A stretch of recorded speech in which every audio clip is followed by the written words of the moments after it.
So what actually you're seeing right now on the screen is SPY weekly chart, or actually it is futures, ES futures weekly chart, and we can I have drawn a trend line that I'm going to be watching. So we are pretty close to that trend line, being acting as a resistant.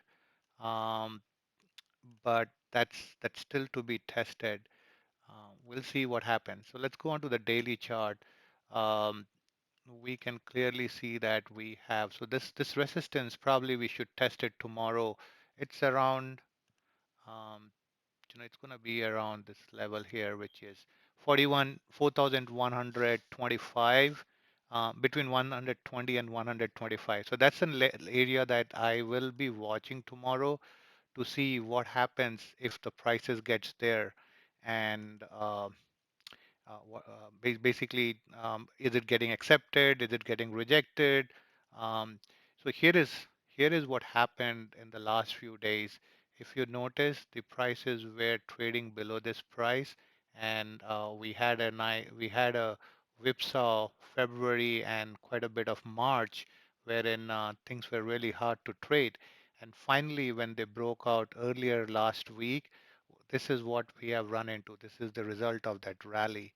So we can put some fib ratio, and I think in order to figure out what are the next levels, we can just put some fib ratios, and we can see that the 4,100 20 to 25 is it's never perfect. Things are never going to be perfect, but that's an area where quite a bit of things are going to come and align together in order to, and it may act as resistance. So so that's one area on the higher side. So what am I looking? So if things starts to fall, like if there is a back off, what are the things that I'll be looking into? In order for me to find levels of interest on the lower side, I do want to make a note of this level here, which is 4060, and the reason is we spent good, um, like yesterday and day before yesterday, and actually a part of Monday too. Uh, and this is where we held this low here, which is, I think this is on SPY, it is 405.50. So let's say we go up, and when we are coming down, I want to make sure that this level is secured. Like we don't come as low as this. It will be nice if the markets can find footing at the highs here. If as a technical definition, since this was the, oops, uh, since this area was the resistance, and then we can see even today the low of the day was at these highs here. So this area should act as support. So we could see something like up there, and then come and test this area before we figure out what's the next thing it wants to do. But overall, um, what I think is this run has been a great run. I think we are getting to a point where we should now see some sideways to little down. Like these kinds of actions, the choppiness. Um, Guys, I mean, that's how the market is. It's gonna chop a lot more than it's gonna run. So we got to be prepared, and we're gonna probably see things like this here, or some things like this here, where they just don't move. They just make you feel a lot of pain. You get in something, they won't work. So that's what I am expecting once we hit the 4,120, 25 level to see. Um, uh, I'm actually gonna. So I am a big fan of moving averages, and they help me quite a bit in my day-to-day trading. So that nothing is perfect, right? So keeping that in mind, I quite a bit use them as my guide rather than go no go levels in my trading. So I think what I'm expecting is we have a decent gap between the current prices and the 200 hourly chart. So what I'm looking forward is going into next week, we probably are going to start seeing a lot of chop where these moving averages will close the price and the moving averages will close some gaps there. So um, so just keep an eye. I mean, what I would say is, um, like let the 200 moving average, hourly moving average, come to a point where it can act as a support on 4060. So this is my level here, guys. If we break below 4060, then I would think that this up move is done for now, and what we can expect is, um, come and test these moving averages on the daily time frame. 20, I give importance to 20, 50, and 100, and then I have 150 and 200 too. But if this channel is what we have formed, then um, you know, if we lose the 20, then we are going to test back the 400 or the 4000 level, um, and then again to a little bit more downside. I believe the channel support should continue to act as support until we come here and then go make a lower high and then retest. Until we do that, I think the, the trend line should continue to act as a support. So overall, I think the market is bullish. A few days of consolidation sideways is okay. And anyway, starting next week, we will be getting into the earnings weeks, and we'll see a lot of movement around. I have noticed very commonly it is there that market will make into earning week, and then they will chop around and go nowhere. Um, and I think it's also evident from the other indexes. You take a look at, I'm going to switch to NQs, and we can hold the questions for the later, right, if you have any.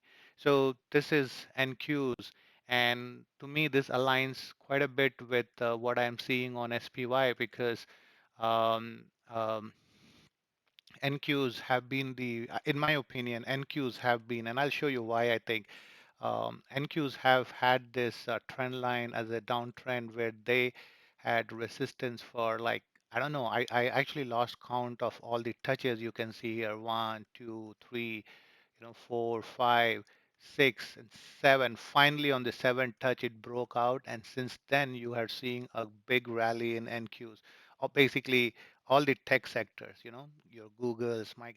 So if you see, if I probably think that many of you might be feeling that even though the markets are running, my stocks are not running. Um, the answer, if you are in that camp, the answer to that question is it's the selective names that are running. So the current rally is fueled by names like, Amazon, names like Google, um, Microsoft, Facebook, um, Twitter. Um, you know, these are some of these names that I can keep, remember on top of my head that these are the ones that are actually causing uh, the the rally in the tech sector, and that's what has been fueling the last week or a, a, over a week run in the NQs. Now, obviously, uh, we are getting to this all-time highs of 13,900, and this is where I expect when the market tests these area. Um, you know, Here's the thing. Since this is such a visual reference, um, I'm I'm just going to keep an eye on this area here. Um, there are two possible scenarios that we basically we don't even test that area, and a little bit below that area we start to consolidate or sell off. That's one scenario. The other scenario is we gap up or uh, break above this level, uh, trade a good portion of the day, and then we fall below it. So regardless, this is the key area. I'm gonna have my key. I'm gonna have my eyes. I'll be watching like a hawk. What happens? What are the market doing? What are the other players in the market doing? Especially the big guys. What are they doing when we test this? And key reference areas like visual reference area, all-time highs, previous tops, they are very prominent area for things to take action. So Now, once we test this area, what are the levels that we could come back and the question is, yes, the market is bullish.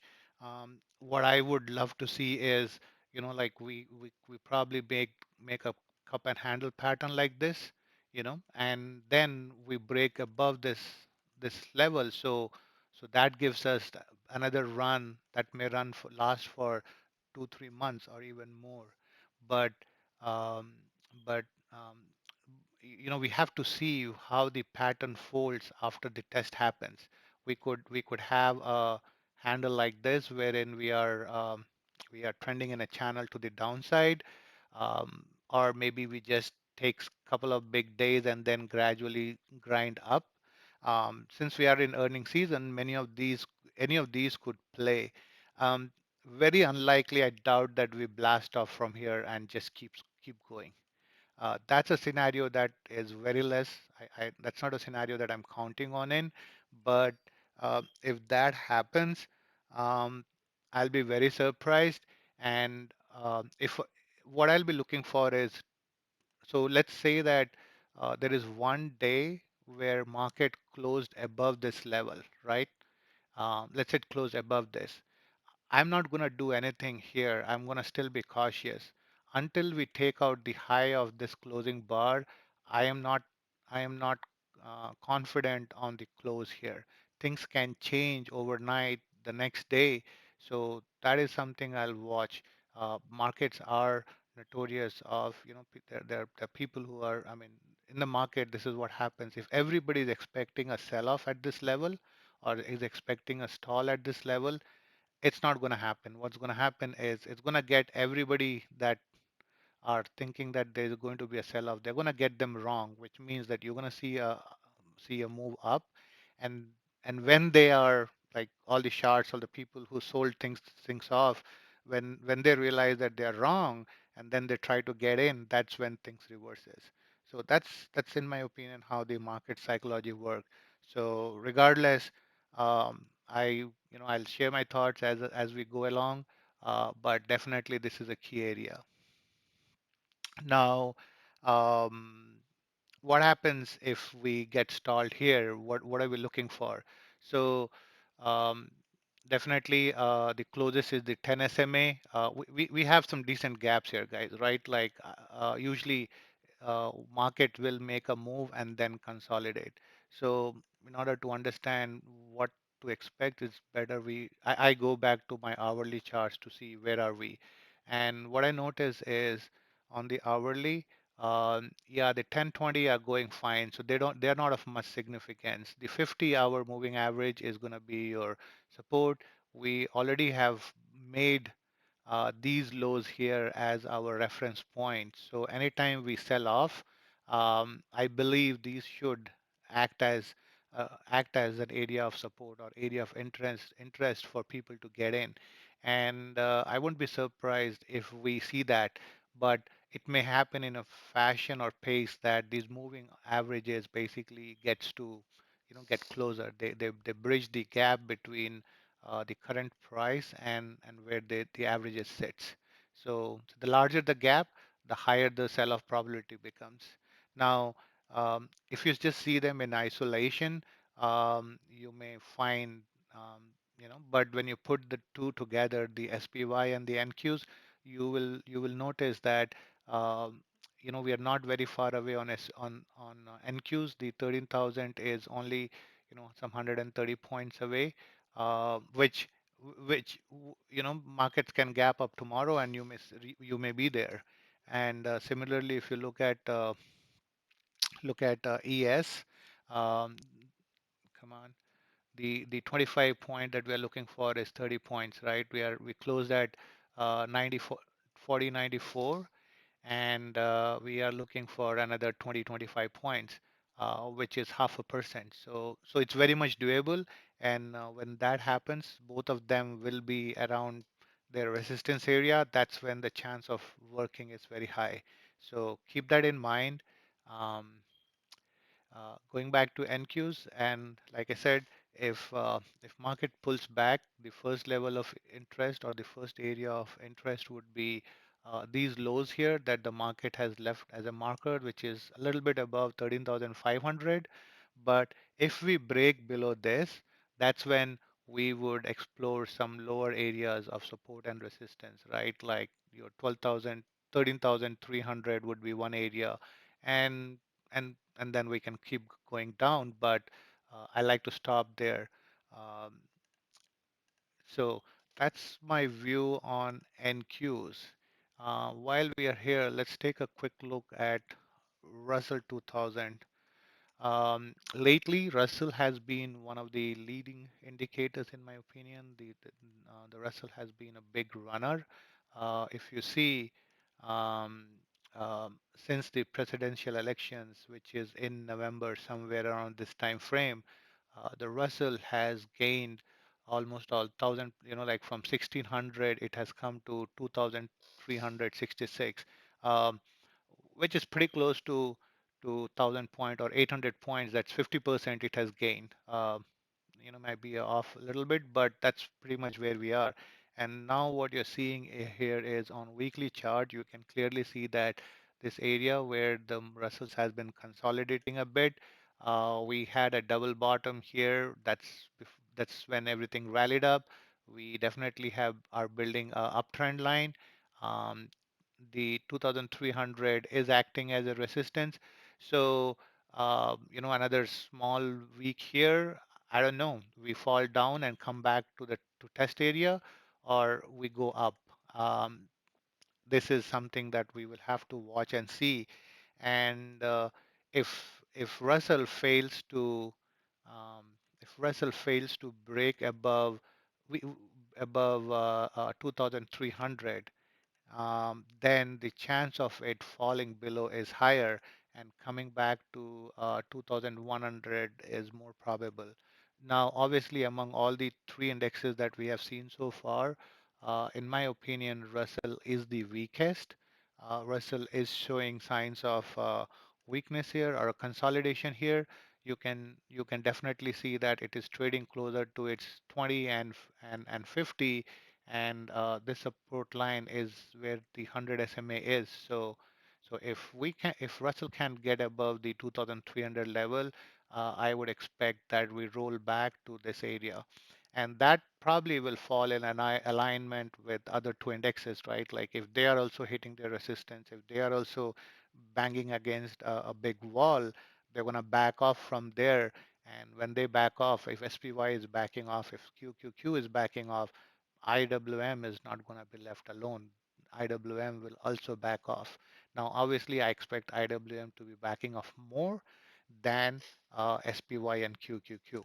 So don't be surprised if you see a trade idea from me on put side on QQ on IWM, because I expect it to get down more. So, in that case, if you see a trade or trade ideas from me on that, I'll just tell you right now. Basically, what I'll be trying to do is cover this range here from 220 to 200, and I think this is around 210. So that's a $10 point. Um, Probably I'll try to keep 1 or 2 week in my pocket as from the time is concerned, and play this with a spread or just plain puts if that's what happens. So that's on QQQs. And the last one is diamonds, which is Dow Jones. Dow Jones. Now, usually I don't look at Dow Jones because it just consists 30 stocks. It's not a good indication of the economy, the entire market, or whatever it is.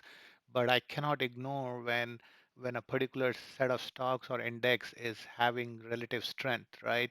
We can definitely see that the index has been staying above its 20-day moving average. Take it away. Usually, if you are trying to get into a stock for a longer term as a growth story, as a fundamentally strong story, you want to see the stock above the 20 and 50 for a good amount of time, and then buy it when it tests its 20 or 50 for an expectation of going more higher. So that is where we are now. Obviously, we are building a shelf here on the QQQ, oh sorry, on the DIA, which is like we have three equal lows for the last 4 days. Now, obviously, um, we could have a gap down and that will be ugly. But if we continue to break above, that definitely means that the stocks that are trading as part of the Dow Jones Industrial Average definitely have strength and momentum, and they can take the markets up. Um, but but yes, I will focus more on QQQ and SPY because they cover a big portion of the stocks that trade, and then IWM is like 2,000 small caps. So so this is where I would stop my recording. And